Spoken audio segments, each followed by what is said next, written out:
téléspectatrices et téléspectateurs, auditrices et auditeurs, vous aussi qui nous suivez sur les plateformes numériques, chers amis qui êtes ici dans cette église Saint-Jacques des Deux Plateaux, je vous salue tous. Nous avons la joie ce soir d'accueillir une femme d'exception, dont le parcours, l'engagement et la compétence inspirent respect et admiration. Madame Marie-Laure Abocha Boni, merci de l'accueillir par vos applaudissements. Je voudrais l'inviter à rejoindre la table de communication. Bienvenue à vous. Voilà, elle s'installe. On va l'encourager encore. Que le nom du Seigneur soit béni.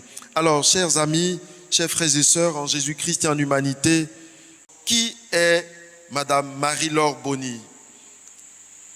Madame Marie-Laure Boni Abocha est titulaire d'un diplôme d'ingénieur commercial option finance.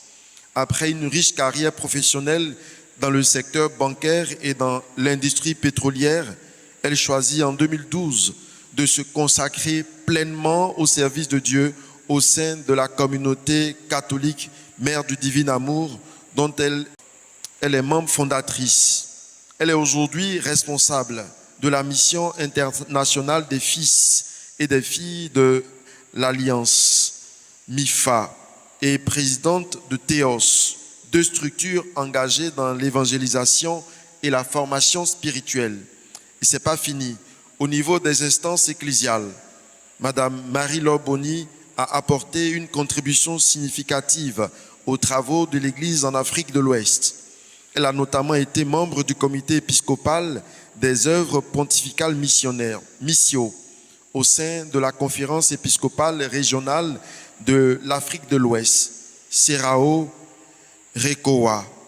Elle a également été invitée comme membre du comité scientifique du symposium des conférences épiscopales de l'Afrique et de Madagascar, CHEAM, contribuant à l'élaboration du document sur l'apport de l'Église d'Afrique au synode sur la famille tenu en octobre 2015 à Rome.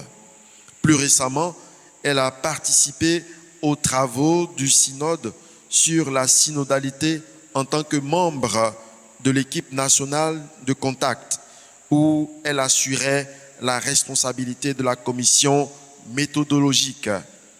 Madame Marie-Laure Boni est actuellement administratrice des médias catholiques de Côte d'Ivoire. À ce titre, elle coordonne la gestion administrative, financière, comptable et des ressources humaines des médias catholiques nationaux. Professionnelle reconnue pour sa rigueur et son expertise en gestion financière, Madame Marie-Laure Boni Abocha Boni a été nommée le 27 octobre par son éminence le cardinal Ignace Bessi Dogbo à la tête de l'économat de l'archidiocèse d'Abidjan.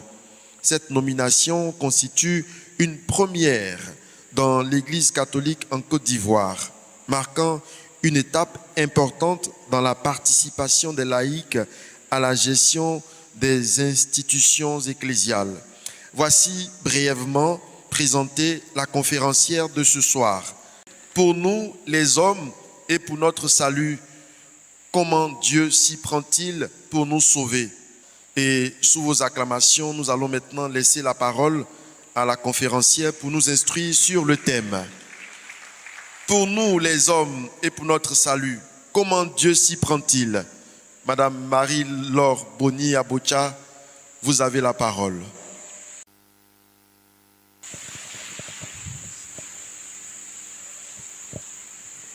Merci mon Père. Je voudrais dire merci à toute l'équipe qui organise les conférences de Carême, avec à leur tête celui que j'appelle affectueusement mon papa, le révérend Père Éric Norbert Abékan.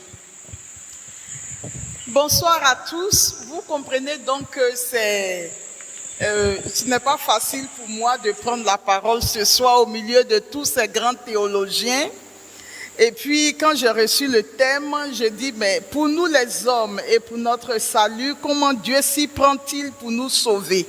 Et j'ai eu envie de dire, mais tout le monde a la réponse. On sait comment Dieu s'y prend pour nous sauver. Alors, je voudrais quand même partager avec vous le fruit de mes réflexions ce soir. En termes d'introduction, je voudrais dire que chaque dimanche, nous proclamons le credo. Nous le récitons parfois rapidement, presque par habitude. Mais au cœur de cette profession de foi se trouve une phrase qui contient tout le mystère de l'amour de Dieu. Pour nous les hommes et pour notre salut, il descendit du ciel. Cette phrase nous rappelle une vérité fondamentale. Le salut n'est pas une idée abstraite. Il est une initiative de Dieu. Dieu ne reste pas loin de l'homme, il ne regarde pas l'humanité se débattre dans son cycle de péché et de souffrance. Dieu agit. Dieu intervient et Dieu sauve.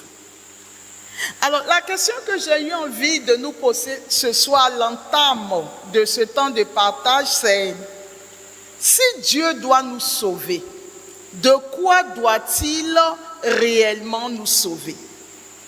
Je voudrais donc avec vous que l'on aille dans le catéchisme de l'Église catholique. Le salut, le fait de sauver est en rapport avec le salut. Alors que dit le catéchisme? Le catéchisme de l'Église catholique définit le salut comme étant la libération du péché et la délivrance de la mort apportée par notre Seigneur Jésus-Christ à l'humanité tout entière. Donc je voudrais que vous reteniez ces deux étapes que nous allons développer dans ce temps de partage. Le salut, la première chose en lien avec le salut, ça va être la libération du péché. La libération du péché. Et la deuxième chose, ça va être quelqu'un a suivi avec moi, peut répéter avec moi la deuxième chose? La délivrance de la mort. D'accord? Donc si nous faisons un lien avec le salut, la libération du péché et la délivrance de la mort.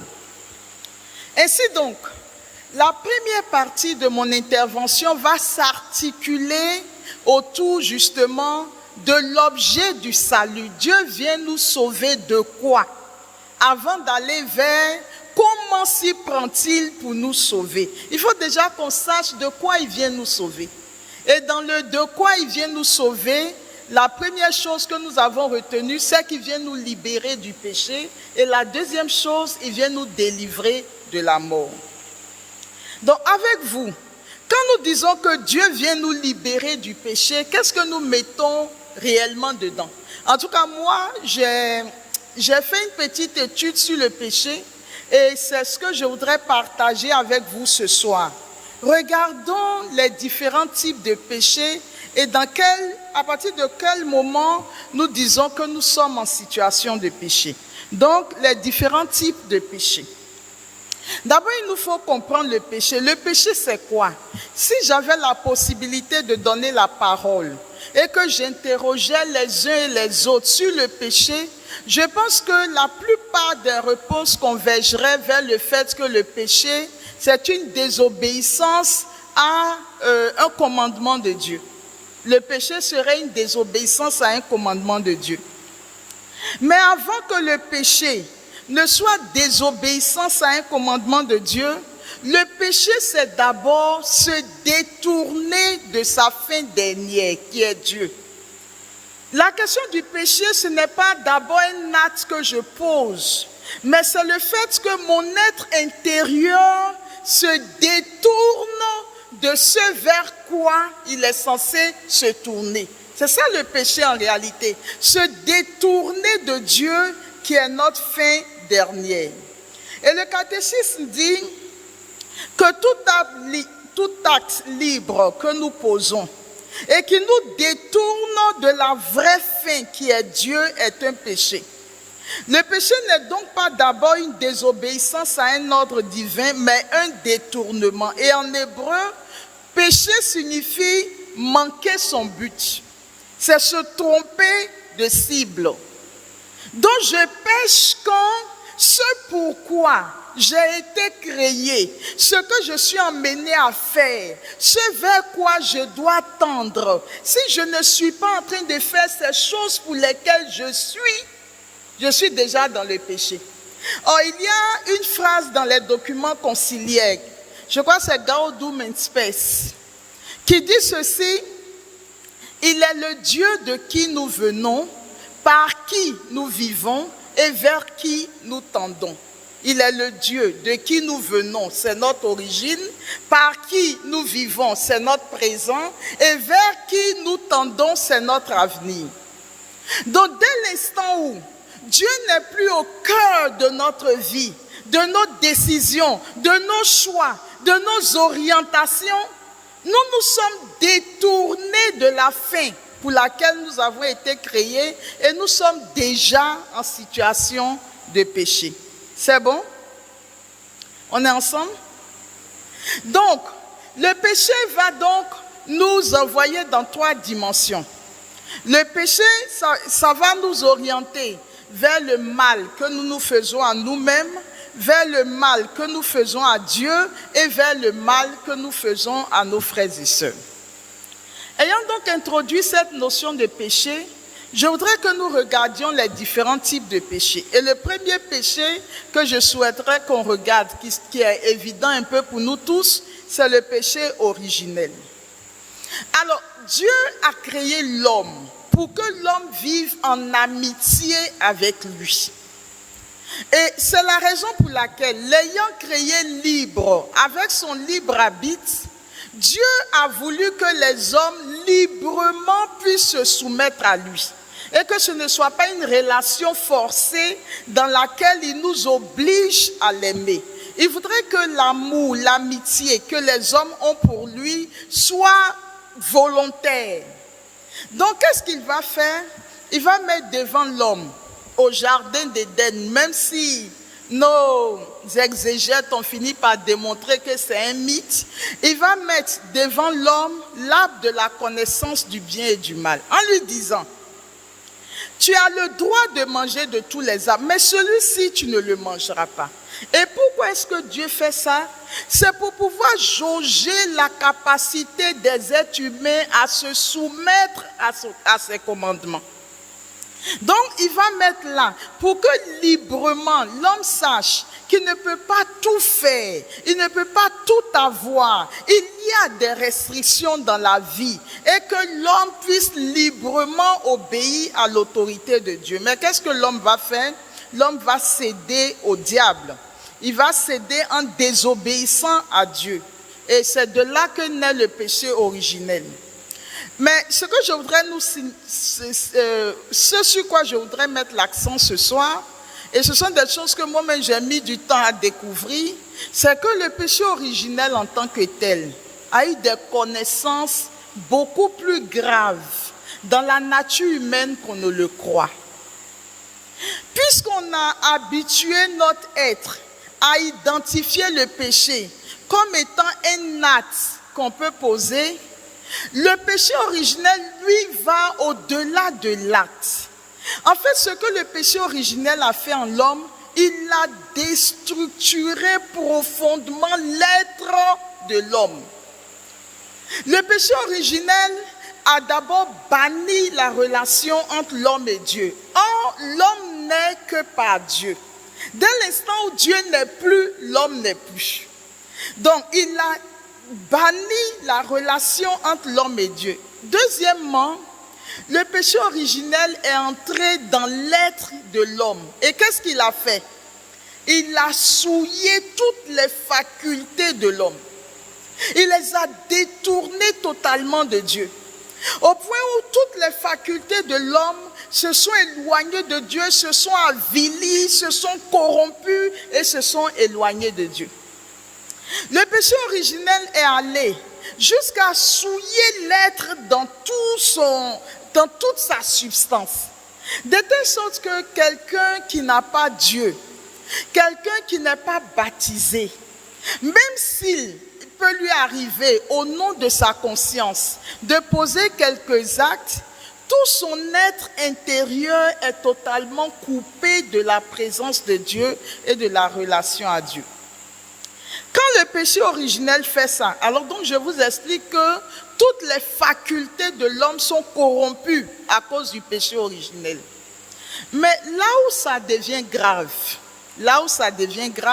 j'essaie d'évoluer avec vous par rapport à la notion du péché, c'est que dans les facultés de l'âme, comme dit saint Thomas d'Aquin à la suite de saint Augustin, vous savez, moi je suis financier, je n'ai pas fait la littérature, je ne suis pas théologienne, mais comme je lis parfois, saint Thomas d'Aquin, à la suite de saint Augustin, dit que l'âme d'une personne est divisée en 3 parties. L'âme végétative, l'âme sensitive et l'âme intellective. Donc la mémoire, l'imagination, les pensées, les passions, tout ça sont dans l'âme sensitive ou l'âme sensible. Mais il y a 2 grandes facultés qui sont dans la partie supérieure de l'âme, qu'on appelle l'intelligence et la volonté. Donc l'intelligence et la volonté sont au niveau supérieur de l'âme. Et ces 2 facultés ont 2 grands rôles à jouer. La volonté, c'est elle qui se connecte directement à Dieu et qui reconnaît Dieu comme étant le bien suprême. L'intelligence est la faculté de l'âme qui est capable de comprendre les choses divines au-delà des émotions, de la vue, des choses extérieures.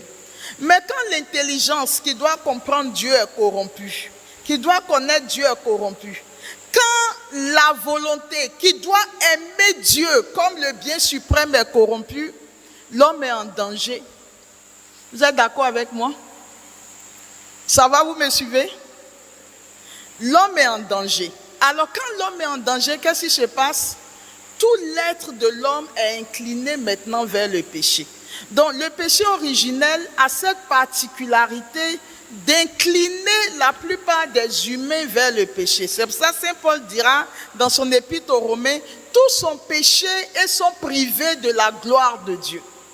Donc nous sommes tous inclinés au péché. Or, quand l'être humain est incliné au péché, il commet de plus en plus le péché. Et comme il commet de plus en plus le péché, qu'est-ce qui va naître? Il y a ce qu'on appelle les vices. Le vice naît d'une répétition du péché. Donc le vice va entrer dans la vie de l'être humain. Et qu'est-ce que le vice va entraîner? L'amour déréglé de nous-mêmes par rapport à Dieu. Alors, quand on commence à s'aimer plus qu'on aime Dieu, qu'est-ce qu'on entend par s'aimer plus qu'on aime Dieu? C'est chaque fois qu'il y a une décision à prendre, que nous connaissons la volonté de Dieu, mais nous préférons nos intérêts aux intérêts de Dieu. Je prends un exemple, je suis un chrétien catholique. Je travaille dans une entreprise où il y a beaucoup de flux financiers. Et puis, je me trouve face à une situation où vraiment, si je rentre dans la corruption, je peux sortir avec 58 millions, 250 millions. Ici, ma conscience de chrétien est en conflit avec mon intérêt. Mais chaque fois que je cède, l'amour déréglé de moi-même a été supérieur à l'amour que je peux avoir pour Dieu et à l'obéissance à ses commandements. Donc, l'amour déréglé de nous-mêmes va faire quelque chose, va créer l'arbre du péché en nous. Et saint Thomas d'Aquin dit, quand l'amour déréglé de nous-mêmes est installé, ce sont les racines. Mais cet amour déréglé de nous-mêmes va créer le tronc qui est l'égoïsme. La branche principale qui suit le tronc, c'est l'orgueil ou la vaine gloire. Et les racines vont être la concupiscence des yeux et la concupiscence de la chair. Donc nous voyons que du péché originel, le péché originel nous a dénaturés, déstructurés, avilis. Et le péché originel a créé en nous le vice. Et le vice a créé l'amour démesuré de nous-mêmes. L'amour démesuré de nous-mêmes a créé l'égoïsme. L'égoïsme a créé l'orgueil ou la vaine gloire. Et la vaine gloire a créé la concupiscence des yeux et la concupiscence de la chair. Quand nous en arrivons là, qu'est-ce qui va se passer? Toutes les feuilles de l'arbre du péché sont les péchés capitaux. Vous les connaissez, les péchés capitaux? Les péchés capitaux, ce ne sont pas les péchés les plus graves. Ce sont les péchés qui sont à la tête, capitis, tête. Les péchés capitaux, ce sont les péchés qui imitent le bonheur que Dieu veut nous donner, mais ce sont des péchés. Donc, le péché capitaux va essayer de se substituer à ce que Dieu veut nous donner. Ils vont venir dans la vie de la plupart des humains. Et c'est Thomas d'Aquin, mais avant lui, c'est toute la tradition de l'Église qui les cite. Quels sont les péchés capitaux? L'orgueil de la vie ou la vaine gloire. J'ai une amie qui me disait, moi j'aime qu'on me remarque. Donc quand les gens sont assis, je vais passer pour qu'on voit mon habit, qu'on voit ma chaussure, mon sac. Moi j'aime ça, j'aime jouer à la star. On appelle ça la vaine gloire. On peut le faire en pensant que c'est de l'amusement, mais c'est un péché capital dans la vie d'une personne. L'avarice. Le fait de vouloir posséder, que tout ce qui est bon soit pour moi, etc. C'est le péché d'avarice. Regardez quand on va à des réceptions et qu'on doit manger et qu'on distribue la nourriture. On va ajouter le poisson. Mais pourquoi ma sauce est petite? Et la viande là, pourquoi on ne met pas? Est-ce que vous pouvez ajouter le crabe? Sans se préoccuper de est-ce que ceux qui sont derrière moi auront aussi à manger? C'est le péché d'avarice, c'est un péché capital. La luxure, la passion qu'on peut éprouver vis-à-vis du sexe, de la jouissance, etc. C'est un péché capital. L'envie, la gourmandise, on engloutit, c'est un péché capital. La colère est un péché capital. La paresse est un péché capital.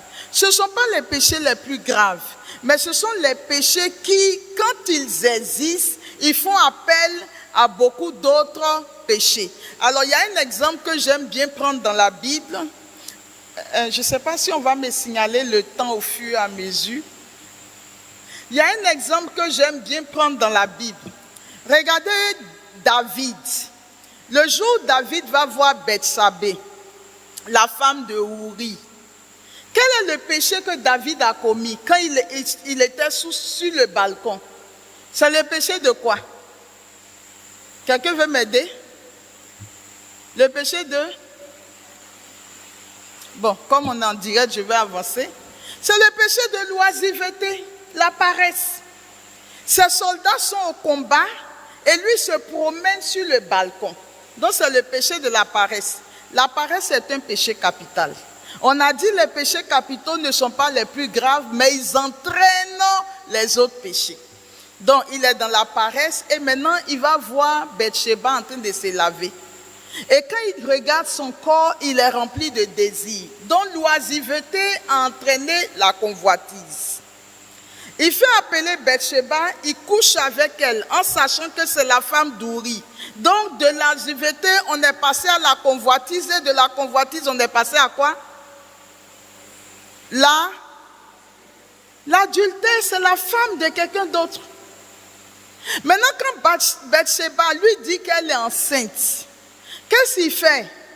Il va rentrer dans le mensonge pour ne pas qu'on sache que c'est lui. Il fait venir Uri pour qu'il aille coucher avec sa femme.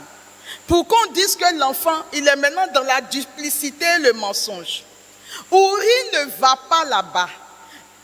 Donc il l'invite à sa table pour le saouler, pour qu'il puisse rentrer chez lui. Donc maintenant là, il est dans la duperie. Uri ne va quand même pas. Donc David maintenant écrit un mot qui remet à Uri lui-même, qui est son arrêt de mort, la méchanceté. Et maintenant, Uri va aller remettre ça au chef d'état-major de David et Uri va mourir le meurtre. Donc vous voyez que initialement, ce n'était que la paresse. Mais la paresse a entraîné la convoitise, a entraîné l'adultère, a entraîné le mensonge, a entraîné la méchanceté, a entraîné le meurtre. C'est ça le problème des péchés capitaux. Ils sont là en tant que tête. Eux-mêmes, ils ne sont pas très graves, mais ils ont cette particularité d'entraîner beaucoup d'autres péchés. Et pourquoi est-ce que c'est utile de le savoir? La doctrine des péchés capitaux nous apprend que sont les 7 plaies de l'âme. Donc un chrétien est là, surtout dans ces temps de carême où nous devons faire le bilan de nos vies. Il est important de revisiter les 7 péchés capitaux pour voir où on en est. Où est-ce que j'en suis par rapport à la gourmandise? Et d'ailleurs, les saints disent, si tu n'as pas pu vaincre le péché de la gourmandise, tu auras du mal à vaincre les 6 autres. Parce que dans les 7 péchés capitaux, c'est le plus faible des péchés capitaux. D'accord? Dans les péchés capitaux, si on pactise avec les péchés capitaux vont entraîner beaucoup d'autres péchés plus graves dans nos vies. Et c'est Cassien qui prend justement ce texte de Deutéronome chapitre 7, le verset 12. Il dit de la même façon qu'Israël, avant d'entrer dans la terre promise, devait combattre 7 nations. Et Dieu dit, tu extermineras chacune de ces nations. De cette même façon, nous devons lutter et combattre les 7 péchés capitaux dans notre vie par la grâce de Dieu. Donc, je fais des récaps pour vous permettre de me suivre dans mon raisonnement. Jésus vient nous sauver. Comment il s'y prend? Mais avant de savoir comment il s'y prend, c'est de quoi exactement il vient nous sauver. Or, nous avons vu qu'il vient nous sauver de 2 choses. La première chose, c'est la libération du péché. La deuxième chose, c'est la délivrance de la mort. La libération du péché. Nous sommes en train de voir quels sont les péchés desquels, c'est ça? Desquels Jésus vient nous sauver. Vous êtes là? D'accord. Alors, le premier péché qu'on a vu, c'était quoi? En termes de révision, ou aussi à Saint-Jacques, c'est quoi ça? Le péché originel. Deuxièmement, avant les péchés capitaux, on a vu quelque chose. Le vice qui entraîne l'arbre avec les racines. Les racines, c'est quoi? L'amour déréglé de soi-même. J'ai dit à vos enfants que vous ne suivez pas en classe. L'amour déréglé de soi-même, l'égoïsme, l'orgueil, la concupiscence de la chair, la concupiscence des yeux, et puis les péchés capitaux. Et j'ai dit les péchés capitaux, il y en a combien? Parfait.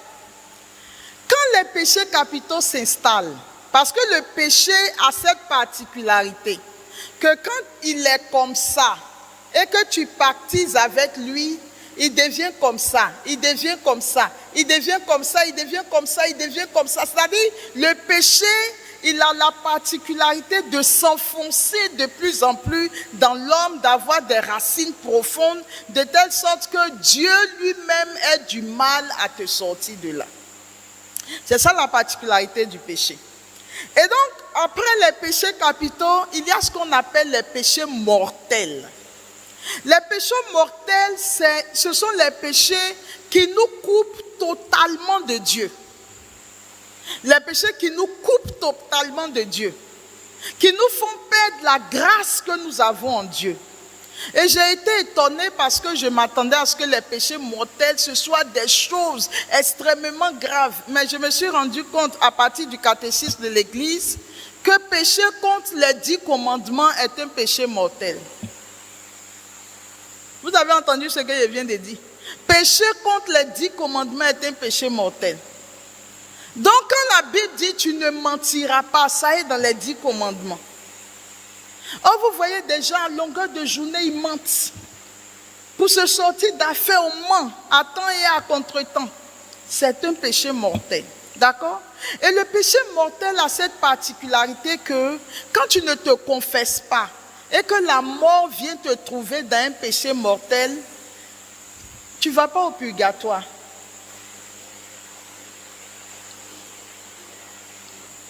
Tu as parlé à quelqu'un?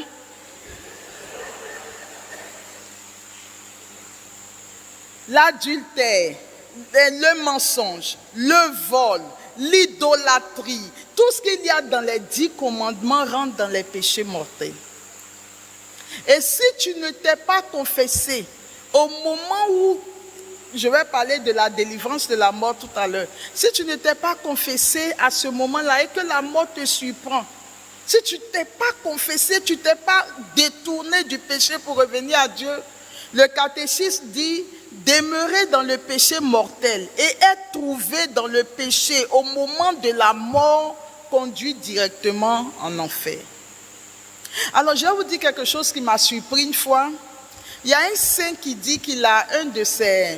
Non, c'est un prêtre qui dit que son père spirituel qui est devenu saint, lui est apparu une fois. Parce que de leur vivant, ils ont beaucoup discuté sur la réalité de l'enfer, du purgatoire, du ciel. Et le père dit que quand le saint lui est apparu, il lui a dit, au moment où je mourrais, à l'instant T où je mourrais sur la terre, on était 3 200 000 à être décédés en même temps. Un est rentré directement au ciel. 3 sont allés au purgatoire. On est ensemble?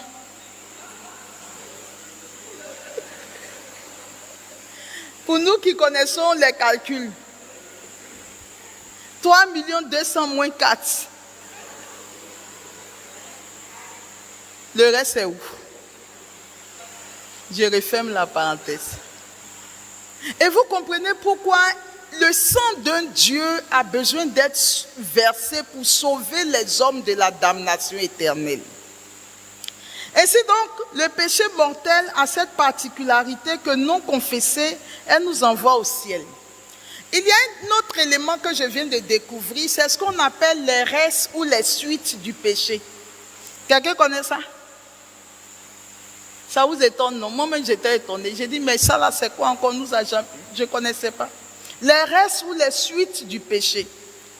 Ça signifie quoi? Que quand quelqu'un a commis un péché mortel et puis qu'il a demandé pardon à Dieu et Dieu lui a pardonné, on peut se dire que c'est fini. Le problème, c'est que le péché a créé un désordre dans la justice. C'est-à-dire, quand Dieu a créé le monde, il a créé les choses de façon ordonnée et ton péché mortel est venu créer un désordre dans l'ordre que Dieu a établi. Donc, même si Dieu pardonne, tu dois réparer pour le désordre que tu as créé. On appelle ça les restes ou les suites du péché. Et beaucoup d'entre nous, nous ne savons pas ce que c'est. Et on vit, on commet des péchés mortels, on demande pardon, on pense qu'on a fini de se purifier, mais quand tu meurs, tu es obligé d'aller purifier ce que tu as créé comme désordre ici-bas. Un exemple. Tu sors avec un homme marié. Un jour, tu viens, tu entends l'enseignement, tu décides de te convertir. Et tu abandonnes la relation adultérienne. Tu demandes pardon dans la confession, on te pardonne et tu arrêtes. Dieu t'a pardonné. Mais le fait que tu sois sorti avec un homme marié et que pendant des années, il ait négligé sa femme, ses enfants, les enfants n'ont pas pu aller à l'école à cause de ce péché-là. Les enfants ont développé dans leur cœur des ressentiments vis-à-vis de toi. Donc c'est à cause de toi, ton acte les a entraînés dans le péché. La femme est rentrée dans le péché à cause de toi. Peut-être même que les études que les enfants devaient faire, ils n'ont pas pu faire. Aujourd'hui, tu t'es converti, tu as laissé le monsieur, c'est bien. Mais tout ce que tu as créé comme dégâts dans le cœur des enfants et de la femme, tu dois réparer. Je parle à quelqu'un.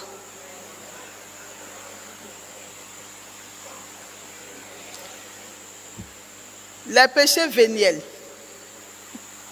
Ce sont les péchés qui ne sont pas graves comme les péchés mortels. Mais une succession de péchés véniels peut finalement conduire à un péché mortel. Mais le péché véniel ne nous coupe pas de Dieu, ne nous sépare pas de Dieu. Et le péché véniel, c'est par exemple un petit mensonge, pas si tu ris trop fort, tu gênes les autres. Et puis ils vont dire que mais celle-là, elle se prend, elle n'a aucune tenue. D'accord? Des petits trucs comme ça, ce sont des péchés véniels. Ça ne nous coupe pas de Dieu, mais ça reste comme péché. Donc quand Jésus vient sur terre, ça là j'ai synthétisé. Vous voyez que je ne lis plus mes notes. Parce que si je vais lire, on ne pourra pas finir à temps. J'ai synthétisé pour vous dire. La situation dans laquelle l'homme est une situation dramatique. Donc si vous voyez que Dieu lui-même a décidé de venir, de verser son sang pour sauver l'homme, c'est parce que la situation dans laquelle l'homme est, dont l'homme lui-même n'est pas totalement conscient, est tellement grave qu'il faut que le sang d'un Dieu soit versé. Donc ça, c'était la libération du péché. Je vais vous résumer maintenant la délivrance de la mort. L'homme, quand il meurt dans 3 conditions. C'est forcément dans l'une des 3 conditions. L'impénitence finale, la conversion in extremis ou la grâce de la bonne mort. L'impénitence finale, c'est quoi? C'est quand je me dis, j'ai péché, je vais aller me confesser. On appelle ça l'impénitence de fait. C'est-à-dire, je vais aller me confesser, mais je n'ai pas encore eu le temps d'aller me confesser. Mais si la mort t'attrape là, où tu as projeté d'aller te confesser, mais tu n'as pas pu te confesser, tu passes de l'impénitence de fait à l'impénitence finale. D'accord? Ensuite, il y a l'impénitence de volonté. Il y en a, ils disent, je ne veux pas Dieu. Votre affaire, ça ne m'intéresse pas. On appelle ça l'impénitence volontaire. La difficulté ici, c'est que quelqu'un peut croire en Dieu, il vient à l'église, il chante dans la chorale, il organise les conférences de carême. Il s'assoit à la table pour prêcher sur le péché. Mais il y a des situations de péché dans lesquelles il est. Et au lieu d'aller se confesser, il reporte sa confession chaque jour au lendemain. Et au moment où il rentre chez lui, un accident de la route, tu es parti. Tu es donc passé de l'impénitence de fait à l'impénitence finale. C'est le même traitement que celui qui a dit « je ne veux pas de Dieu ». L'impénitent volontaire, lui au moins il a fait son choix sur la terre. Toi tu dis tu veux Dieu, mais à force de reporter chaque jour ta confession, et le péché ne dit plus rien. Vous savez, quand on arrive dans la vie à un état où on banalise le péché, on justifie le péché, c'est que notre intelligence est tellement obscurcie que l'intelligence même n'arrive plus à voir que le péché est un drame qui nous conduit directement en enfer.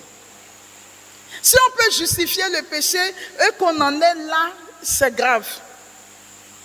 Ainsi donc, on meurt soit en état d'impénitence finale, de conversion in extremis. C'est le cas du bon larron. Il partait en enfer, mais in extremis, il a été sauvé. Il y a des gens comme ça. Et puis vous avez ceux qui meurent en état de bonne grâce. Voici les 3 états dans lesquels on meurt. Alors il y a quelque chose que j'explique et puis souvent les gens disent, ils ne comprennent pas, mais je vais vous expliquer.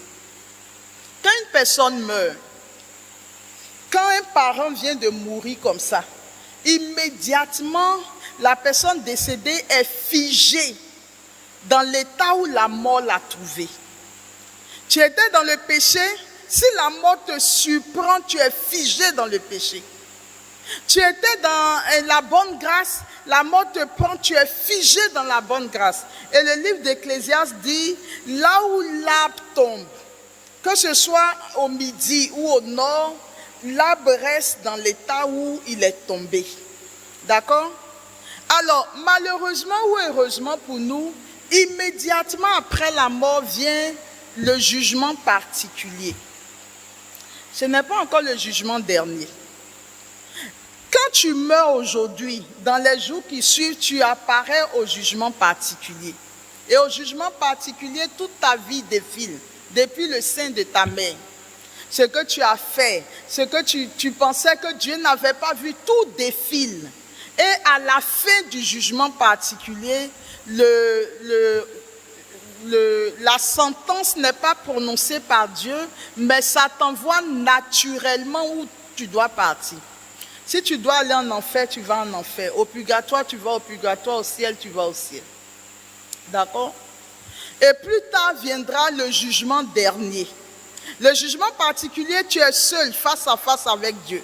Mais au jugement dernier, tout le monde reviendra pour un autre jugement. Et les gens se demandent, est-ce que ça peut changer? Non, ça ne peut pas changer. Le seul jugement qui peut changer au jugement dernier, c'est juste pour les âmes du purgatoire. Elles quittent le purgatoire pour aller au ciel. Mais toi qui étais condamné en enfer, tu restes en enfer. Toi qui étais au paradis, tu restes au paradis. Seules les âmes du purgatoire iront au paradis. Oui, iront au paradis. Donc certains demandent, mais pourquoi on ressort pour un autre jugement? C'est parce que tout ce qu'on fait sur la terre, tu penses que tu caches ça aux uns et aux autres.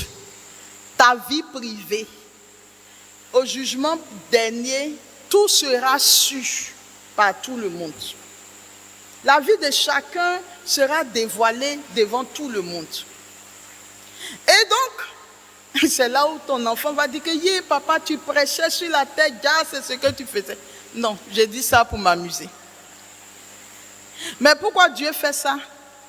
Parce qu'il y a eu peut-être quelqu'un sur la terre, tu lui as fait du mal. Il pensait que tu étais en enfer et puis il voit que tu es au paradis. Donc, il ne comprend pas pourquoi Dieu peut t'envoyer au paradis.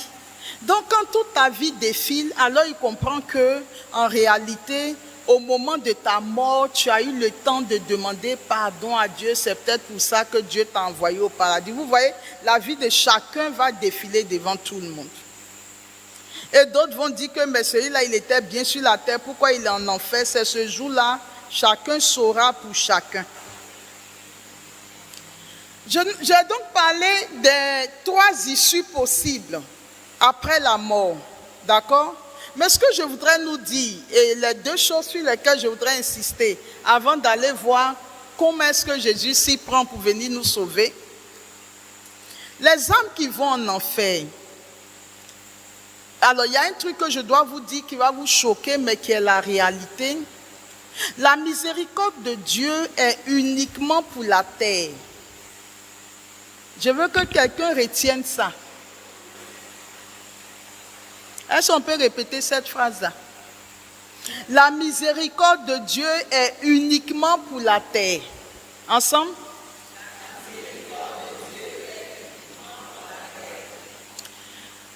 Une fois qu'une personne meurt, ce n'est plus la miséricorde de Dieu, mais c'est la justice de Dieu. Et Jésus dira, Père juste, les hommes ne t'ont pas connu. C'est-à-dire, l'être humain se dit, mais Jésus est venu, il nous aime. Je vais parler de ça tout à l'heure. Il a payé le prix de notre rédemption. Mais pourquoi est-ce que Dieu peut nous laisser aller en enfer? Et pourtant, sur 3,2 millions, 4 ont pu être mis de côté, tout le reste en enfer. Après la mort, Dieu ne fait plus miséricorde. À une âme qui est passée de l'autre côté, c'est la justice de Dieu. Alors vous allez me demander, mais et les âmes du purgatoire, pour qui on prie? Les âmes du purgatoire elles-mêmes ne peuvent plus demander pardon à Dieu pour que Dieu leur pardonne. C'est ce qu'on dit en disant que Dieu ne fait pas miséricorde. Si ceux qui sont sur la terre ne prient pas pour ces âmes-là, pour que Dieu fasse miséricorde. Parce que la miséricorde s'exerce par le biais de ceux qui sont sur la terre. Donc si nous qui sommes sur la terre, on ne prie pas pour les âmes du purgatoire, les âmes qui sont de l'autre côté subissent la justice de Dieu. C'est ce que saint Thomas d'Aquin explique dans sa somme théologique. D'accord? Alors, les âmes qui vont en enfer, elles ont deux grandes souffrances. La première souffrance, parce que quand on est sur la terre, regardez, l'âme a été faite pour Dieu. Mais sur la terre, on comble la place de Dieu par beaucoup d'autres choses.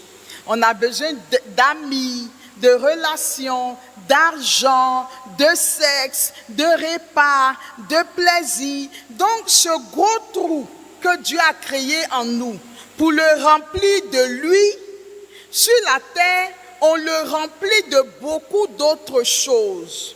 Pour ne pas sentir la solitude intérieure, pour ne pas sentir nos angoisses véritables, on remplit ça de beaucoup de choses. Et puis au moment de la mort, tu es obligé de laisser tout ça sur la terre. Du coup, ce vide que tu as rempli, ce semblant de remplissage que tu as effectué sur la terre, quand tu te retrouves de l'autre côté, il est censé être rempli par Dieu, mais Dieu n'est pas là. Puisque tu l'as toujours rejeté sur la terre, au ciel, il ne vient pas. Alors, qu'est-ce qui se passe? Ce gros vide intérieur que tu éprouves en enfer, c'est là-bas on sent que l'âme avait été faite par Dieu. On appelle ça la peine du damne. Tu es damné et tu ne verras jamais Dieu. Or, tu as été fait pour Dieu. Et donc, les âmes qui sont en enfer ont cette grosse détresse.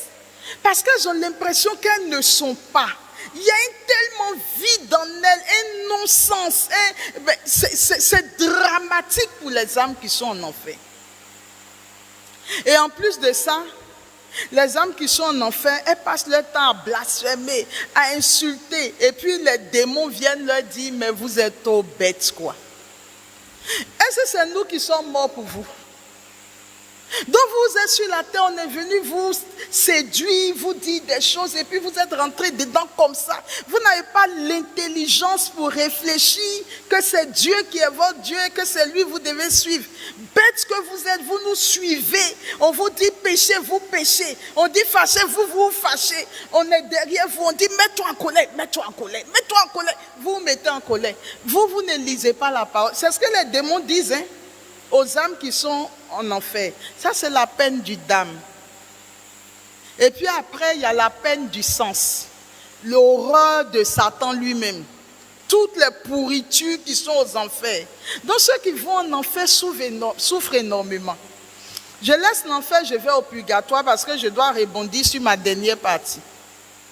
Au purgatoire, les âmes, elles sont déjà plus calmes, plus heureuses, sauf que leur grande souffrance, c'est qu'elles ne peuvent pas voir Dieu maintenant.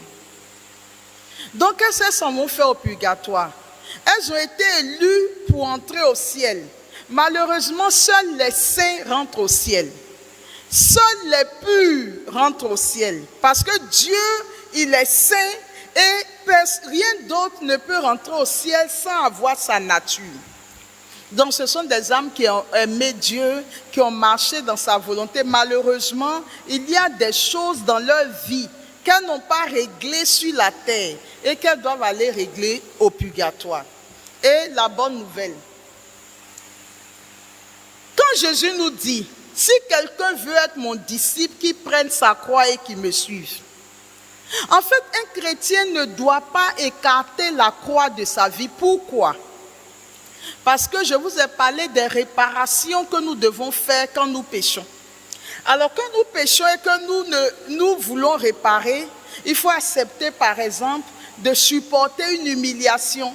Il faut accepter de supporter une maladie, de supporter une souffrance. Il faut accepter, il y a des saints qui prenaient 3 fois 40 jours de jeûne dans l'année pour se mortifier. Et Saint Paul dira, je traite durement mon corps et je le réduis en esclavage pour que, après avoir prêché aux autres, je ne sois pas moi-même disqualifié.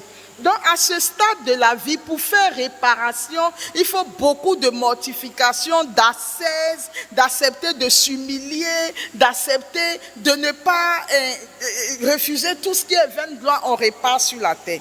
Mais si tu n'as pas suffisamment réparé, alors pour la terre, on appelle ça la satisfaction. Mais pour le purgatoire, on appelle ça la satisfaction. terre, satisfaction, purgatoire, satisfaction. Mais la bonne nouvelle, la plus petite souffrance du purgatoire, je veux que quelqu'un m'écoute actuellement, la plus petite souffrance du purgatoire est plus grande que la plus grande souffrance de la terre. Vous avez bien entendu. Au purgatoire, la plus petite souffrance, c'est plus grand que la plus grande souffrance qu'un homme peut avoir sur la terre. Donc autant réparer ici. Si on ne répare pas ici, on va aller réparer de l'autre côté. Et si on va de l'autre côté, ça sera plus difficile que ce qu'on aurait pu faire sur la terre. Et c'est pour ça, quand vous êtes quelque part, qu'on vous prêche des évangiles, où on écarte la croix, on écarte la souffrance, et il faut que tu sois toujours en tête, que tu ne souffres jamais, que toutes les portes s'ouvrent pour toi, que tout ce que tu veux, tu l'aies, etc. Jésus dit non. Mais prenez votre croix et suivez-moi. C'est en cela que vous êtes mes disciples. Accepter de porter sa croix, c'est réduire progressivement le temps que nous pouvons passer au purgatoire avant d'entrer dans la félicité de Dieu. Tout ce que je viens de dire là, c'était de mon grand 1. On peut continuer. Donc j'ai montré dans ce grand 1 que Dieu vient nous libérer, notre Seigneur Jésus vient nous libérer du péché et il vient nous délivrer de la mort. Alors, avec tout ce que nous avons entendu sur la vie de l'autre côté, il vaut mieux ne pas être dans la mort éternelle. Il vaut mieux tout au plus être au purgatoire, mais sans trop durer au purgatoire, parce qu'il y a des gens qui seront au purgatoire jusqu'au jugement dernier. La seconde partie, donc, c'est comment est-ce que Dieu s'y prend pour venir nous sauver? La première chose, c'est que c'est Dieu qui prend l'initiative du salut. Aucun être humain ne peut se sauver lui-même si ce n'est pas la grâce de Dieu. Parce que je vous l'ai dit, le péché originel nous a totalement dénaturés. Donc l'homme ne peut pas par ses propres forces et sa propre décision dire « je vais me sauver ». Il faut une grâce particulière de Dieu qui peut nous conduire au salut. Puisque nous avons tous péché et que nous sommes privés de la gloire de Dieu. Alors, comment est-ce que Dieu va faire pour nous sauver? Vous avez vu, là je l'ai dit avec les mots simples des humains, mais la nature profonde des dégâts que le péché a créés dans la vie d'un être humain, au point où toutes ses facultés, son corps, son âme, son esprit sont imbibés par le péché. Donc, comment est-ce que Dieu va arriver à sauver un tel être? Il y a un psaume que j'aime bien, c'est le psaume 8. Ô Seigneur notre Dieu, qu'il est grand ton nom par toute la terre, jusqu'aux cieux ta splendeur est chantée par la bouche des enfants des tout petits. Rempart que tu opposes à l'adversaire où l'ennemi se brise en sa révolte. À voir ton ciel, ouvrage de ton doigt, la lune et les étoiles que tu fixas, qu'est-ce que l'homme pour que tu penses à lui? Le fils d'un homme, que tu en prennes souci. Tu l'as fait un peu moindre qu'un Dieu, le couronnant de gloire et d'honneur. Tu mets toutes choses à ses pieds. Tu l'établis sur les œuvres de tes mains. Donc Dieu a créé l'homme un peu moindre qu'un Dieu. Et pour sauver cet homme, il n'a pas voulu le sang des animaux, il n'a pas voulu autre chose. Il s'est dit, il faut que je prenne la condition de l'homme. En fait, l'incarnation de notre Seigneur Jésus-Christ devait aider les hommes à comprendre quelle est leur valeur devant Dieu. Parce que pour qu'un Dieu descende, se vide de son sang, pour sauver sa créature, c'est que Dieu a établi l'homme vraiment à un niveau que l'homme lui-même n'imagine pas. Et c'est la raison pour laquelle on dit, mais si le Christ vous a affranchi, mais vous êtes réellement libre, pourquoi est-ce que vous vous mettez encore sous des jougs étrangers? Pourquoi l'argent, désolé, serait ton Dieu, le sexe serait ton Dieu, les biens matériels seraient ton Dieu, le pouvoir serait ton Dieu. Mais Dieu t'a déjà établi à un niveau supérieur par rapport à toutes ces choses. Et toutes ces choses-là sont sous ton autorité, tu les utilises quand tu veux. J'ouvre une parenthèse, c'est pour ça quand je suis en présence de quelqu'un qui me dit « Oh, tu sais, moi j'ai fait des études ici, mon papa est ça, ma maman est ça », la personne me fait pitié. Quelqu'un qui décline tant son identité, c'est quelqu'un qui manque de profondeur et de valeur. Si tu sais qui tu es, tu n'as pas besoin de dire ce que tu as fait.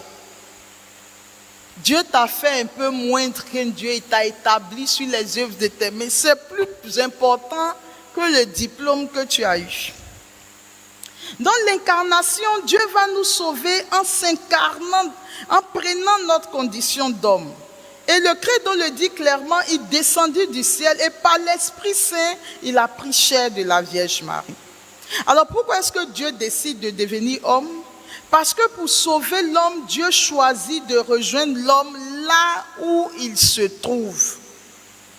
Dieu veut partager notre condition, nos souffrances, nos combats, nos tentations.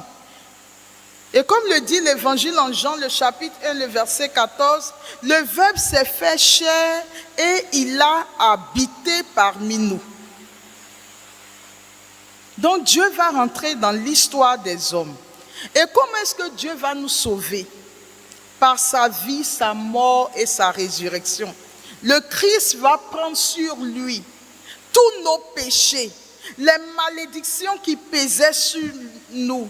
Christ va tous les porter sur le bois de la croix. Donc en principe, si on a réellement donné sa vie au Seigneur, on n'est plus maudit. Il a payé le prix de notre rachat. Et j'aime bien ce passage, je crois de l'Épître, je ne sais plus si c'est aux Galates ou aux Colossiens. Il a traîné dans son cortège de victoire les principautés, les dominations, toutes les puissances du mal. Il a payé le prix de notre rachat, il a payé notre dette afin que nous soyons sauvés. Ainsi donc, sur la croix, Jésus porte le poids du péché de l'humanité. Et Saint Pierre va le dire en 1 Pierre, le chapitre 2, le verset 24, lui-même a porté nos péchés dans son corps sur le bois. Donc la croix n'est pas un échec, la croix est l'acte suprême de l'amour de Dieu. Et la résurrection est la victoire sur le péché, la victoire sur la mort, la victoire sur le mal. Ainsi, en Jésus-Christ, Dieu ouvre à l'humanité un chemin nouveau, la vie éternelle. Alors, où est-ce que nous recevons ce salut que Jésus donne? Dans l'Église. Dans l'Église. Aujourd'hui, l'Église est l'institution que Dieu nous a donnée, au sein de laquelle nous pouvons vivre pleinement cette foi. Parce que nous serons enseignés, nous serons accompagnés, nous serons orientés pour pouvoir percevoir le sens profond des mystères que nous sommes appelés à vivre. L'Église est le lieu où le salut devient concret. Par exemple, dans les sacrements. Est-ce que vous savez que le baptême, par exemple, efface le péché originel, efface les péchés personnels, efface les restes de péché. Donc, quelqu'un qui vient se baptiser, j'ouvre une parenthèse, peut-être les théologiens, je ne sais pas si ils seront d'accord avec moi. Quand nous, on vient au baptême, en tout cas, je ne sais pas si ça a été le cas pour vous comme pour moi, je pensais à la robe que j'allais porter, ma chaussure, à la fête. Les dragées. Aujourd'hui, quand il va avoir les baptêmes, c'est vraiment tout ce qui entoure le baptême, c'est ce sur quoi nous mettons l'accent.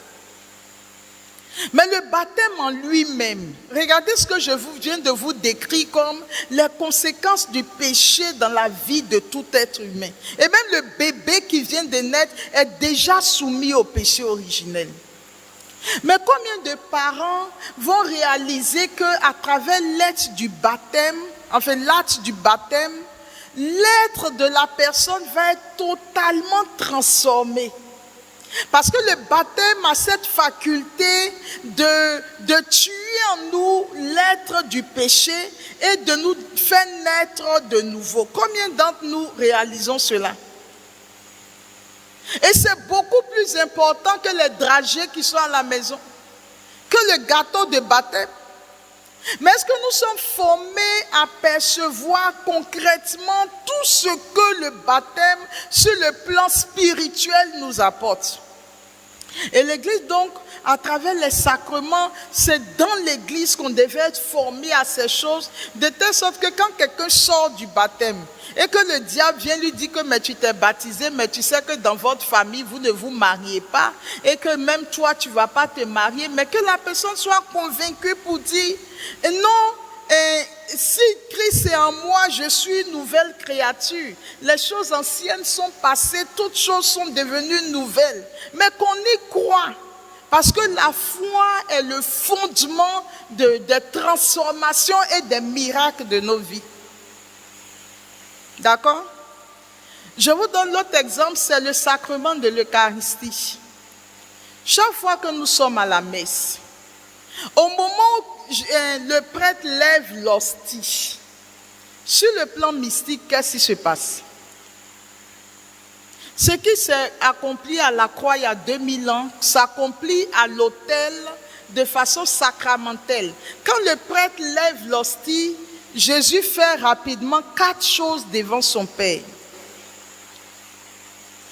Le pain que vous voyez à l'autel, en devenant corps du Christ, le Christ s'offre à son Père, mais de façon simultanée. Nous sommes assis à la messe, on voit du pain. Mais à ce moment-là, Jésus est en train de se donner à son Père en signe d'action de grâce. Il se livre à son Père en signe de louange. Et puis, qu'est-ce que Jésus fait? Jésus fait réparation pour le monde. Il fait réparation pour le monde. Et il s'offre pour les péchés du monde. Donc, quand on est assis à la messe, que le Père est en train de lever le pain, on voit juste un pain, mais c'est à ce moment-là que Jésus offre à son Père. Il fait réparation. Père, je t'en supplie, je m'offre de nouveau à toi, pour les péchés de tous mes enfants ici présents, les péchés du monde entier. Je fais réparation, oblation, afin que tu ne détruises pas l'humanité. Et moi je vous dis, et je crois qu'un saint l'a dit avec moi, le jour où il n'y aura plus de messe sur la terre, le monde va déchoir. Parce que malgré ce que nous commettons comme péché aujourd'hui, c'est moins que ce que les gens ont commis du temps de Noé. Mais quand Dieu ne détruit pas, c'est à cause du sacrifice de la messe, où Jésus s'offre chaque jour en signe de réparation et d'oblation. Donc l'église est le lieu où vraiment nous pouvons recevoir ce mystère de salut. Je finis en disant, mais que ce mystère du salut demande une réponse de la part de l'homme. Dieu nous aime et il a livré tout ce qu'il avait de meilleur pour nous, pour notre salut. Mais l'homme peut choisir de répondre à cet appel de Dieu ou de ne pas y répondre. Et si nous avons trouvé Dieu, alors moi j'ai une grâce à demander, comme on est suivi de partout, j'ai une grâce à demander. Demandez à Dieu la grâce de le connaître vraiment. Pas de connaître le Dieu que nous nous sommes fabriqués, le Dieu que nous pensons être Dieu. Mais Seigneur, donne-moi la grâce de te connaître, toi le vrai Dieu, et de comprendre les mystères du royaume. C'est une grâce que nous devons demander à Dieu et pouvoir dire oui au vrai Dieu. Je vous remercie. Un peu encore plus fort.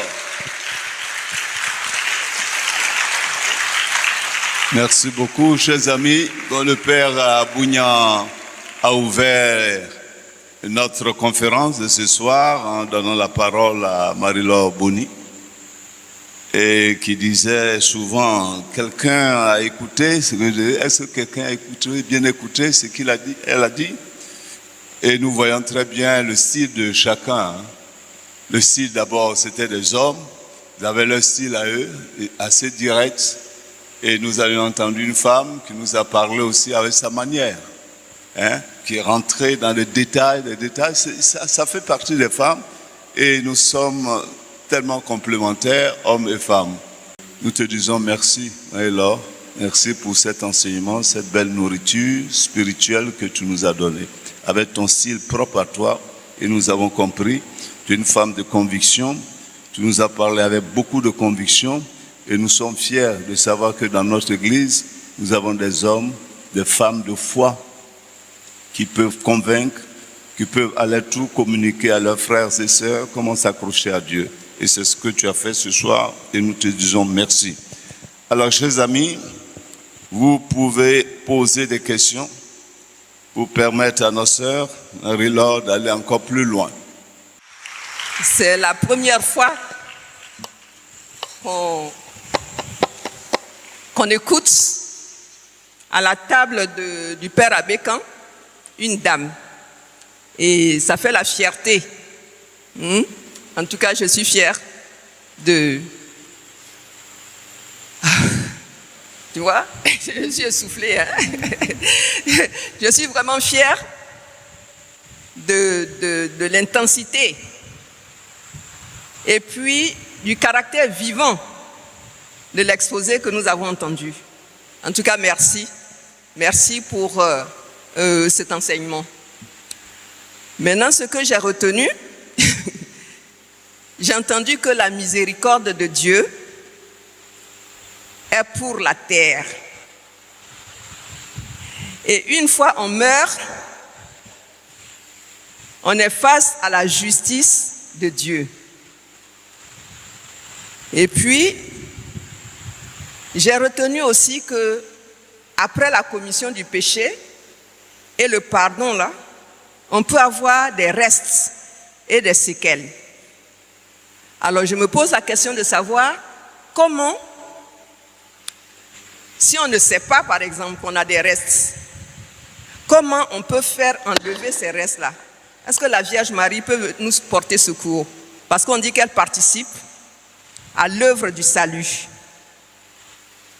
Et une fois on a la Vierge qui nous porte secours, on se pose la question de savoir si vraiment on va monter au paradis, quoi.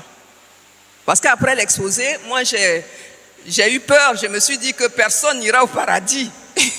Hein? Voilà, merci. Ah? Je suis Koji Sofumu, Françoise, de Saint-Jacques des Deux-Plateaux. Merci. Merci, ma sœur Marie-Laure, pour votre intervention qui a été d'une autre portée spirituelle. Et moi, c'est Magloire Boadi. Je suis de la Sainte Famille de la Riviera. De temps en temps, je passe pour intervenir. Je vais mettre l'accent sur l'Eucharistie. L'Eucharistie, c'est le sommet des sommets. Et il faudrait qu'on mette l'accent là-dessus. Jésus est vraiment présent dans l'Eucharistie. Et ça, il faudrait que les chrétiens s'en approprient.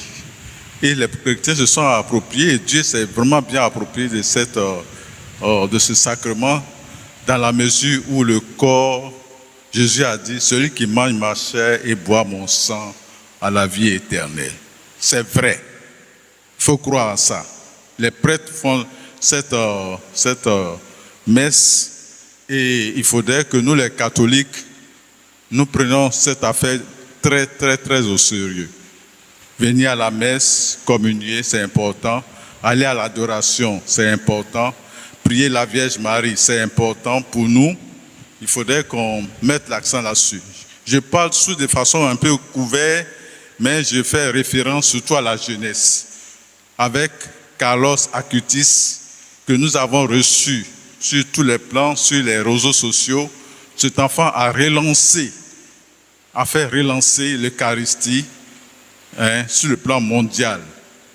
Sur le plan mondial, parce qu'il y a eu beaucoup de miracles, il a été canonisé et je viens un peu faire l'apôtre l'apologie, en quelque sorte, de cet enfant qui m'a beaucoup bousculé. Et j'aimerais aussi que les autres aussi entrent dans ce circuit-là. Son site est le suivant, Carlos Acutis, sur le YouTube, vous voyez ça. Il a fait plein de miracles, plein de résurrections. Et vraiment, il a fait relancer l'Église catholique.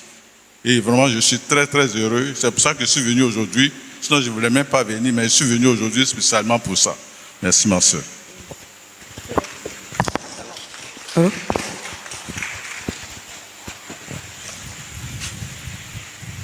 Bonsoir, Dame Marie-Laure Bouni.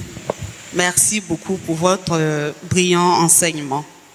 Je suis Motiki, paroissienne ici à Saint-Jacques.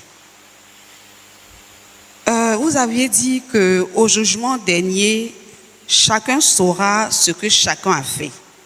Mais étant donné qu'on ne meurt pas tous ensemble, comment on pourra voir le traitement que Dieu fera à chacun? Ou bien le jugement dernier a une date commune, je ne sais pas. Ensuite, j'ai une deuxième question rapide. J'ai entendu dire que quand on meurt, quand on va au ciel, on n'est plus frère, on n'est plus sœur, ni père, ni mère. Donc comment, ça va toujours dans la même question, hein. Comment arriver là-bas, chacun se reconnaîtra et puis assistera à ce jugement-là, puisqu'on n'est plus de la même famille. Je ne sais pas si vous m'avez... Voilà. C'est-à-dire là-bas, mon père, je ne le reconnais plus en tant que mon père, ni ma mère, ni mon frère.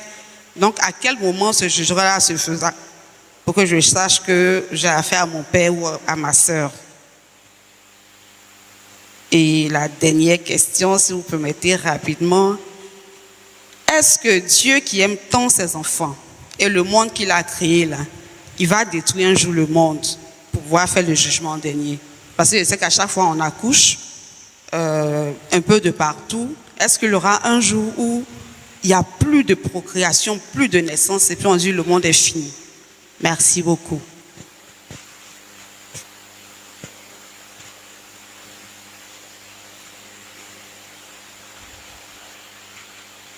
Bonsoir madame, merci pour cet enseignement, même si au début j'ai eu peur, parce que comme disait madame Ofumu,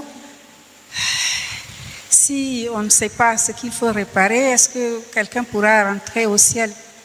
Et puis avec le chiffre que vous avez donné, 3200 personnes, il n'y en a que 4, on se dit mon Dieu, pour la pauvre petite personne que je suis, qu'est-ce qui va se passer pour moi?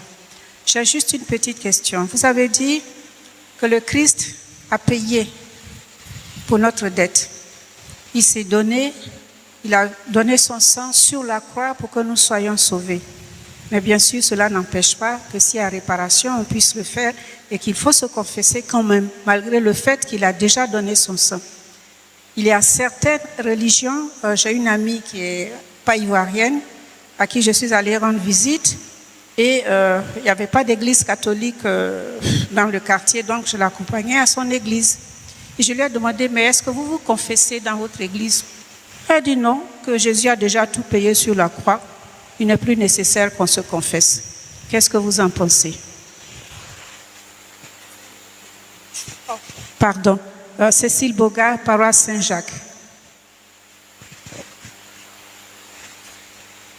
Bonsoir à tous. Bonsoir Madame Boni. Et merci pour cet enseignement. À un moment, j'ai failli vous demander si vous étiez morte et revenue. Parce que vous nous avez tellement expliqué ce qui se passait derrière. Or, à ce que je sache, personne n'est parti pour revenir. Mais vous l'avez dit avec tellement de conviction que je me suis posé des questions. Est-ce qu'elle est partie pour voir le purgatoire? Moi, j'avais appris que tout le monde passait au purgatoire. On n'allait jamais directement au paradis. Mais là, apparemment, il y a des gens qui vont au purgatoire, d'autres qui vont au paradis. Mais j'avais lu que tout le monde passait au purgatoire. Ce n'est pas forcément une punition. C'était pour se purifier avant de rencontrer Dieu. Elle a posé la question de Jésus qui est mort pour tous nos péchés. Effectivement, moi j'avais toujours cette question en tête. Mais comme elle vous l'a posée, vous allez répondre. Alors je vais vous demander l'impénitence finale. Dieu voit tout. Il sait tout. Quelqu'un qui est en état de péché et qui veut se confesser, mais pour une raison ou pour une autre, n'a pas eu le temps de se confesser, mais a eu la volonté de se confesser, vous ne croyez pas qu'il est sauvé aussi? Puisque Dieu voit tout, Dieu sait tout. C'est comme la personne qui se convertit au tout dernier moment. Au tout dernier moment, alors qu'il a fait beaucoup de péchés. Et je pense que c'est un petit peu la situation. Donc, si Dieu voit tout, il sait tout, il connaît la volonté de cette personne de demander pardon pour tous ses péchés. Ok. Il y a beaucoup de questions, mais on ne va pas être trop long. Merci beaucoup. Je suis Merci. Madame Tano Nous de la arrivons à Sainte dernière Famille. question. La dernière personne pour cette Bonsoir, première madame. vague. Je suis M. Bigba Christophe, le paroissien à Saint-Jacques. J'ai une préoccupation. Il se trouve qu'il y a certaines personnes sur cette terre qui souffrent beaucoup. On ne sait pas trop pourquoi. Certains disent que ces personnes sont en train de payer pour leurs parents, leurs ancêtres, pour ce que les parents ont fait. Alors que cette personne-là peut être baptisée, sinon se fait baptiser. Et quand on est baptisé, on renaît de nouveau. On devient une nouvelle personne. Est-ce que son jugement ne s'est pas déjà passé sur terre de par ses souffrances ici? Arrivé au ciel, sera-t-il encore jugé? Est-ce qu'il sera jugé pour des péchés qui, visiblement, lui-même n'a pas eu à commettre? Il souffre, il fait tout est bloqué pour lui sur terre. Et d'aucuns disent qu'il est en train de payer pour ses parents. Puisque quelque part, Dieu lui-même, dans ses châtiments, disait qu'il pouvait faire payer son peuple jusqu'à la 7e génération. Oui, dans ce cas-là, qu'est-ce qu'on fait pour cette personne? C'est un peu cette question en lien avec cette question de l'arbre généalogique là. On va en parler parce que je vais une question à te poser sur l'arbre généalogique justement. Merci. Merci à tous ceux et celles qui ont posé des questions. Marie-Laure, vous avez le micro. Merci beaucoup. Merci pour toutes les questions. Je vais essayer en espérant que je les ai bien comprises. La question des restes ou des suites du péché, il faut réparer. Est-ce qu'on peut faire intervenir la Vierge Marie pour nous aider dans le processus de réparation? C'est ça? Ok. Alors, la question des restes ou des suites du péché, c'est vrai que c'est nouveau pour nous, mais c'est dans la doctrine de l'Église, dans l'enseignement de l'Église. Le catéchisme de l'Église catholique en parle. Donc, c'est peut-être bien, la sœur a demandé, est-ce que je suis allée, je suis revenue? L'Église, elle est riche de son patrimoine. C'est une parenthèse. Je trouve que les catholiques ne connaissent pas suffisamment leur Église. Il faut lire, il faut se documenter, il faut avoir le désir d'apprendre. Comme dit Saint Pierre, soyez prêts à rendre compte de l'espérance qui est en vous. Et tout ce que je viens de dire là, vous lisez le catéchisme de l'Église, vous lisez la somme théologique de Saint Thomas d'Aquin, vous lisez la montée du Carmel de Saint Jean de la Croix, le château intérieur de Thérèse. La plupart d'entre eux développent toutes ces thématiques dont je viens de parler. Donc c'est à l'intérieur que je me forme moi-même. D'accord. Et puis la parole de Dieu qui est au-dessus de tout ça. Alors, il faut savoir qu'on ne peut pas manipuler Dieu. C'est-à-dire Dieu, il nous aime, il vient vers nous. Il vient nous sauver. Mais en face, comme disent les Ivoiriens, autant pour toi, autant pour moi, en face, le Seigneur attend une conversion réelle et vraie de la part de ses enfants. Donc, on ne peut pas être dans une situation de péché et puis dire, oh, c'est pas grave, Dieu même sait que la chair est faible et puis Dieu nous aime et puis Dieu a déjà fait tout ça et puis le sang de Jésus est là pour nous sauver. Non. Toute rencontre véritable avec Dieu entraîne nécessairement une transformation, une conversion véritable de l'être que Dieu rencontre. Et on le voit avec Marie-Madeleine, on le voit avec la Samaritaine. Chaque fois que Dieu rencontre vraiment quelqu'un, il y a une transformation réelle de la personne. Donc, quand on a péché, on s'est converti, et qu'il y a encore ces restes ou ces suites du péché. Si je ne l'avais pas lu, si je ne vous en parlais pas ce soir, on allait être surpris de l'autre côté d'apprendre qu'on doit aller réparer. Mais qu'on le sache ou qu'on ne le sache pas, la réalité est qu'on doit le faire. Maintenant, est-ce que déjà sur terre, on peut demander à la Vierge de nous aider à réparer? La particularité de la satisfaction, c'est que c'est quelque chose, le mal que tu as commis là, tu dois réparer. Donc ça doit te coûter, ça coûte. C'est pour ça que Saint Paul dit, je traite durement mon corps. La mortification, l'ascèse, d'accord? Je paye un prix. Maintenant, si je dis, maman Marie, je t'en supplie, j'ai péché, j'ai commis un péché grave, j'ai demandé pardon. Mais aide-moi à réparer le mal que je t'ai fait. Il n'y a pas de problème, c'est une mère. Mais je ne vais pas m'asseoir tranquillement comme ça et puis elle va réparer pour moi. Quelque chose va se passer. C'est comme pour ça, par exemple, elle disait aux jeunes là, les visions, comment on les appelle? Ceux qui en général les voient là. Elle va dire jeûnez, priez, faites pénitence pour sauver le monde. C'est-à-dire qu'il y a forcément quelque chose que tu fais qui te coûte en signe de réparation. Les voyants. Hein? Les petits voyants. Voilà. Mais, donc mon père, je ne sais pas si j'ai bien répondu à cette question. Ben oui, très belle question, très belle réponse. Parce que Dieu ne peut pas nous sauver sans nous. Hein. Il a besoin de notre participation, de notre engagement. Et tu as bien répondu, merci. Réponds aux autres questions. L'autre question, c'est au jugement dernier, comment on va, puisqu'on dit qu'on ne se voit pas, et puis est-ce que c'est au même moment, et puis comment on va se reconnaître. En fait, je pense qu'elle est un peu embrouillée sur la question du jugement dernier. D'abord, le jugement dernier, c'est un seul jour pour tout le monde. Il n'y a pas plusieurs jugements derniers. C'est le même jour, à la même heure pour tout le monde. Et la parole de Dieu dit, la mer va rendre ses morts, la terre va rendre ses morts, tout le monde est là pour le jugement dernier. Maintenant, comment on va se reconnaître? Oui, on peut se reconnaître. C'est vrai que notre corps de chair est resté dans la tombe, mais nous allons partir avec un corps incorruptible. C'est ce que Saint Paul nous dit. Là-bas, on se reconnaîtra les uns les autres. Je verrai que voici mon frère qui est là, ma voisine du quartier, on se reconnaîtra. À la seule différence que tous ceux-là auront les yeux maintenant uniquement fixés sur Dieu et Dieu seul. On ne sera plus en train de se regarder. Et il y a longtemps, et toi tu es mort en 1845. Moi je suis venu. Non, on n'a plus le temps. On n'a plus le temps de s'affairer les uns les autres. On est tous focalisés sur l'être de Dieu, puisque nous avons été créés pour lui. Donc quand on sera dans sa présence, toutes nos énergies seront focalisées sur Dieu et Dieu seul. Mais on sait se reconnaître les uns les autres. Je ne sais pas qui avait posé cette question. Est-ce que j'ai répondu?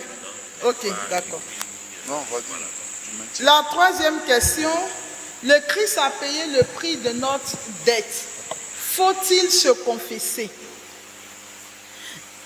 La confession, bon là, je pense que peut-être appel, je ne sais pas si le Père va vouloir rebondir sur ça. C'est le Seigneur lui-même. D'abord, nous sommes dans la communion des saints.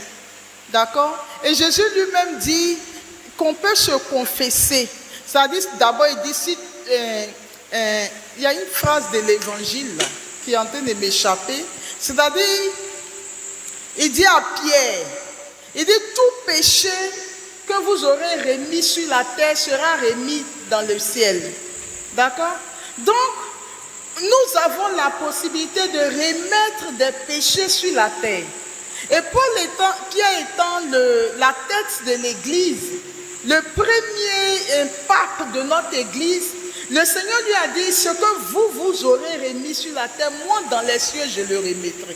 Or, les prêtres sont dans la succession de Saint-Pierre.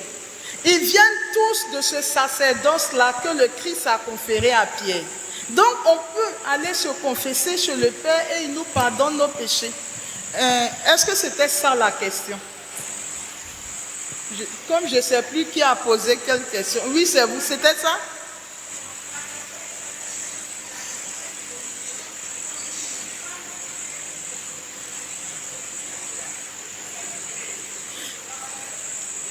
Il y a un passage de la première lettre de Saint Jean pour dire si nous confessons nos péchés en parlant de Jésus, lui, il est juste pour nous les pardonner. Maintenant, le Christ à qui nous confessons nos péchés. Quand j'ai fini de confesser mes péchés, il y a la partie où le Père est là, le prêtre est là pour me parler, n'est-ce pas? Et par rapport au péché que j'ai confessé, il peut me donner des conseils, il me donne l'absolution, tout ça. Quand je vais devant Jésus, que Jésus, je te demande pardon, aujourd'hui encore je suis allé pécher. Je sais que Dieu va me pardonner. Mais cette partie où le prêtre, comme un accompagnateur, est là pour m'orienter, pour me guider, pour me dire va faire ça, ça, ça, je ne l'ai pas forcément. Mais comme il a autorisé que je puisse me confesser à un prêtre, donc je préfère cette partie-là où j'ai encore des conseils. Je ne dis pas que ce que Christ fait n'est pas complet. Je dis que pour moi, c'est plus concret ici. Autre chose. Quand tu as un seul confesseur et que par exemple tu es dans le péché sexuel, aujourd'hui tu vas aller, tu dis mon Père, je demande pardon à Dieu parce qu'aujourd'hui je suis tombé. Il va te pardonner. Demain, aujourd'hui je suis tombé, il va te pardonner. Toi-même après tu t'assois, tu dis donc tous les jours, moi j'ai allé m'asseoir devant mon confesseur, je suis péché. Toi-même aussi, il faut faire un effort. Vous voyez, la présence de l'autre, comme un bâton de sondage, peut m'aider. En disant, Seigneur, je te demande pardon. Moi-même, j'ai honte d'aller dire ça chaque fois à mon confesseur, viens à mon secours. Alors que si c'est Dieu là, on peut lui dire ça tous les jours, sans avoir cette petite gêne. Ça, c'est ce que je pense. Maintenant, comme notre papa au milieu de... Mais ce que tu dis, Marie-Laure, c'est juste parce que le prêtre, le pauvre prêtre lui-même, c'est un pécheur. Et c'est Dieu, c'est le Christ qui passe par lui. Il lui a donné ce pouvoir d'absoudre le péché. Et la chance de l'Église catholique, c'est que le prêtre, au nom du Christ, va pouvoir orienter la personne à partir de ce que la personne a confessé et lui donner... et de reprendre la route. Donc nous avons cette chance d'avoir dans l'Église des prêtres au nom de Jésus-Christ qui nous confessent, et le prêtre n'a pas de pouvoir, c'est le pouvoir du Christ. Lui-même est un pécheur. Un pécheur ne peut pas sauver un pécheur, mais c'est parce qu'il est prêtre au nom de Jésus-Christ. Le Christ passe par lui pour nous absoudre et passe par lui pour nous donner des conseils qu'il faut pour prendre la route sur le bon chemin. C'est pour cela que, vous savez, quand nous rentrons dans ce temps fort du carême là, la prière qui a été faite doit nous accompagner tout au long de ce temps de carême. Accorde-nous de commencer saintement par une journée de jeûne, notre entraînement au combat spirituel. C'est un combat permanent. Et heureusement pour nous, dans l'Église catholique, on ne va pas se mettre devant son mur, se confesser pour dire que je me confesse, mais nous avons ce sacrement-là. Et le Christ passe par le prêtre, qui est lui-même pécheur, pour nous pardonner nos péchés. Merci mon Père. Merci. Une autre question. Alors avant de répondre sur cette question, plusieurs ont dit, quand j'ai écouté l'enseignement, moi-même j'ai commencé à avoir peur, qui peut être sauvé? Mais ça c'est un très bon signe. C'est le signe que l'Esprit de Dieu est là présent et que l'Esprit de Dieu touche les cœurs. Quand Saint Pierre a fini de prêcher, toute la foule qui était là, que devons-nous faire? Qui peut être sauvé? Comment être sauvé? Dès l'instant où on se pose ce genre de questions, ça veut dire qu'on est déjà sensibilisé à quelque chose. Certains peuvent être là et puis dire, qu'est-ce qu'on raconte ici comme ça? Mais moi, tout ça, ça ne m'intéresse pas. Non. Mais dès l'instant où on se dit, mais est-ce qu'on peut être sauvé? C'est déjà un bon signe. Et le psalmiste dira, Seigneur, montre-moi la vraie mesure de mes jours, que mon cœur pénètre la sagesse. C'est une prière que j'aime bien faire. Montre-moi la vraie mesure de mes jours, que mon cœur pénètre la sagesse. Méditer sur la mort, sur la vie après la mort, sur la finalité de notre vie, nous donne la sagesse et oriente déjà les choix de notre vie. On ne vit pas n'importe comment, on ne fait pas n'importe quoi. D'accord? Donc c'est une grâce à demander à Dieu. Et justement dans le cheminement à la vie spirituelle et mystique, la plupart des saints proposent comme méditation, la première méditation, quand on veut faire un cheminement de vie intérieure ou une retraite de vie, il demande de commencer par la méditation de la mort. Parce que la méditation de la mort nous confère une forme de sagesse qui nous permet de marcher de façon équilibrée et éclairée dans la vie. Quand on ne le fait pas, on pense qu'on est là comme ça, on vit n'importe comment. Or, la parole de Dieu le dit bien que nous sommes des pèlerins et des voyageurs sur la terre. Et que la vie d'un homme est circonscrite dans un temps. Donc ce temps doit être mis à profit pour préparer l'éternité bienheureuse. D'accord? Donc on ne peut pas vivre n'importe comment. Donc si on a peur, c'est bon. Ça va nous permettre de repréciser nos choix et de voir ce qu'on fait réellement de nos vies. Maintenant, je crois que c'est, enfin je ne sais plus qui a dit l'impénitence finale. Si quelqu'un a le désir de se confesser, il est en train d'aller se confesser et puis il est mort en route. Est-ce que Dieu va le condamner? Je vais utiliser une notion. Il y a une notion que les théologiens appellent l'immutabilité de l'âme. C'est-à-dire, une personne qui sait qu'elle doit se confesser, elle peut dire, la confession là même, j'ai remis ça à demain. Bon, le jour où j'ai un peu de temps, j'ai allé sur la paroisse pour voir si je trouve un prêtre. Une personne qui remet chaque fois comme ça la confession à demain ne réalise pas l'importance de ce qui est en jeu. Et pourquoi est-ce que quand elle pense qu'elle doit aller se confesser, il faut qu'elle y aille vraiment? Ça veut dire que cette personne n'a pas encore compris ce qui se passe là. Et qu'à tout moment, sa vie peut lui être ôtée. Donc il faut qu'elle rentre dans la miséricorde de Dieu, dans l'amour de Dieu, qu'elle soit régulièrement prête et qu'elle fasse même attention aux gestes, aux paroles, demander à Dieu de l'aider à grandir en vertu, des choses comme ça. Mais une personne qui par contre est dans cette atmosphère ou disposition intérieure, je sens qu'il faut que j'aille me confesser, je m'en vais me confesser.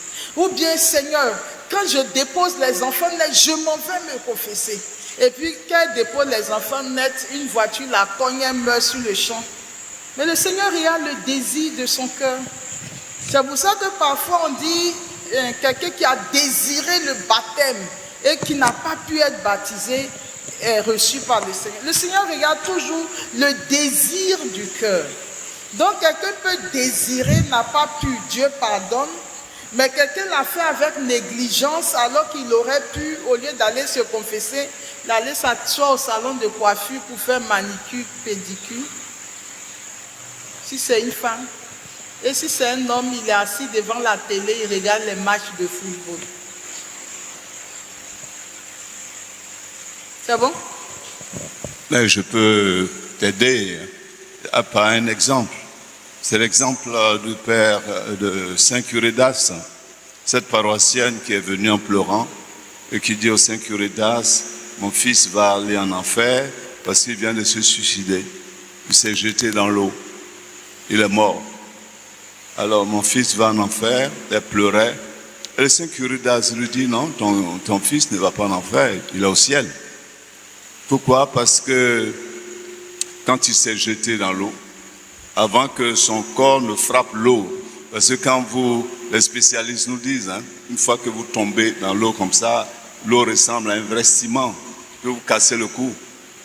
Alors avant que son corps, qu'il ait l'impact là, il a demandé pardon à Dieu pour ce geste qu'il vient de faire. Ça nous fait penser au bon larron, ça nous fait penser, mais il ne faut pas attendre la dernière seconde. On peut ne pas avoir ces réflexes-là. Donc voilà, Dieu est miséricordieux, son amour est plus grand que nos péchés. Pour donner cet exemple-là. Merci beaucoup. La dernière question. La dernière question, oui. Ceux qui souffrent beaucoup, on se demande est-ce qu'ils ne sont pas en train de payer, parfois on dit qu'ils sont en train de payer le prix, ce que leurs parents ont fait alors qu'ils sont baptisés. Alors donc, comme disait le Père, ça pose le problème de la guérison de l'arbre généalogique. En réalité, je l'ai dit en parlant du baptême. Quelqu'un qui a été baptisé, mais qui a vécu pleinement son baptême, ne peut pas traîner encore après son baptême les péchés ou les malédictions de ses parents. Ça veut alors dire que ce que le Christ est venu accomplir lors du baptême n'a pas été total ou réel. Or, le Christ, quand il vient dans le baptême, parce que le problème qui se pose ici, celui qui vit le baptême là, est-ce qu'il a foi en ce qu'il est en train de vivre?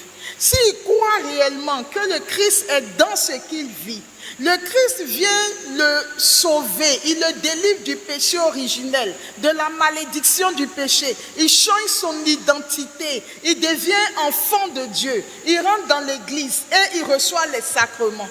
Donc quand il a tout ça, tout ce que ses parents ont fait avant, il n'est pas tributaire de ces choses-là.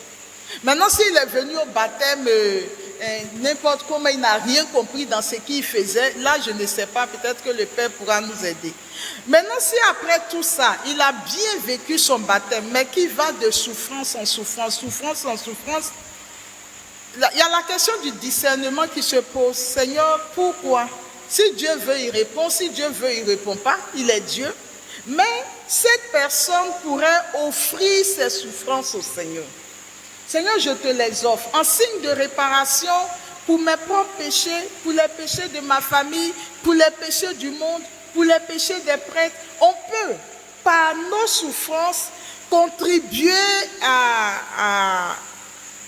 au sacerdoce du Christ. Il y a une parole de l'Écriture qui dit « Nous portons dans nos cœurs des souffrances pour venir en aide » ou bien je ne sais plus comment ça se dit, compléter ou quoi, c'est Saint Paul qui le dit, les souffrances du Christ. Maintenant, je donne la parole au Père. Merci beaucoup, Marie-Laure. La question de l'arbre généalogique aujourd'hui divise un peu les évêques et les prêtres. Il y a deux camps sur cette question de l'arbre généalogique. Nous souffrons parce que nos parents, nos grands-parents ont fait ceci, ça réagit sur nous. Mais là, il y a une réponse claire de notre Seigneur Jésus. Il vous a été dit, moi je vous dis, les pères ont mangé les raisins verts, les dents des fils ont été agacées. Mais non, non, le Christ dit, c'est chacun devant sa responsabilité, chacun devant son péché. Pourquoi est-ce que ce que nos parents, nos ancêtres, que nous n'avons même pas connus, qui ont certainement tué, qui ont fait des sacrifices humains, peuvent réagir sur nous? Mais non. Et l'eau du baptême ne vaut rien alors. Mais si, l'eau du baptême vaut. L'amour du Christ est plus fort. C'est chacun qui reste devant sa responsabilité et qui paye de ses fautes. Voilà pour moi la question de l'arbre généalogique. Je suis dans le camp de ceux qui, tu nous rejoins, dans le camp de ces personnes-là qui mettent plus de confiance au sacrement du baptême qui est plus fort. Le sang du Christ est plus fort que le sang des boucs. Nos parents ont fait ces sacrifices-là, mais le sang du Christ est plus fort. Il nous lave, il nous purifie de nos fautes. Merci beaucoup.